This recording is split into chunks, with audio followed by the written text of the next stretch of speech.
নমস্কাৰ বন্ধুসকল, আজি আমি আলোচনা কৰিম যে সপোনত নাও দেখিলে বা নৌকা দেখিলে কি হয়। বন্ধুসকল, সপোনত নাও দেখা বা নৌকা দেখা মানে আপোনাৰ উন্নতি হোৱা। আপোনাৰ ভৱিষ্যত জীৱনত আপুনি বহুত উন্নতি কৰিব পাৰিব আৰু আপোনাৰ এইটো সপোনে আপোনাক এইটো সংকেত দিছে।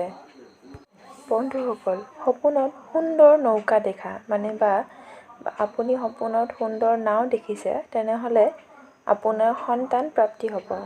আপুনি আপোনাৰ ভৱিষ্যত জীৱনত আপুনি আপোনাৰ গৰ্ভধাৰণ কৰিব আৰু আপোনাৰ জীৱনত এইটো হোৱাৰ উপৰিও আপোনাৰ জীৱনত সুখ শান্তি বৃদ্ধি পাব। বন্ধুসকল, সপোনত যদি আপুনি নাৱত বহি বা নাও এখন পাৰ হৈ যাই থকা দেখিছে, তেনেহ'লে আপুনি বুজিব যে আপোনাৰ যদি কিবা আধৰুৱা কাম আছে, তেনেহ'লে সেইটো সোনকালে সম্পূৰ্ণ হ'ব।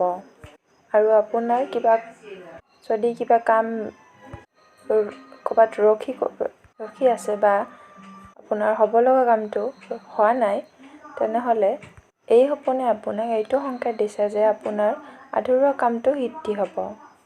বন্ধুসকল, আপুনি যদি সপোনত নাও বা নৌকা ডুবি যোৱা দেখে, তেতিয়াহ'লে আপুনি গম পাব যে এইটো আপোনাৰ এটা বেয়া সপোন বা আপোনাৰ জীৱনত ঋণগ্ৰস্ত হ'ব পাৰে।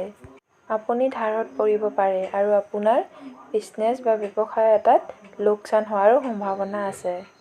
গতিকে বন্ধুসকল, ভিডিঅ'টো চাই কেনে পালে? যদি ভাল লাগিছে তেনেহ'লে লাইক, শ্বেয়াৰ আৰু ছাবস্ক্ৰাইব কৰিবলৈ নাপাহৰিব। ধন্যবাদ।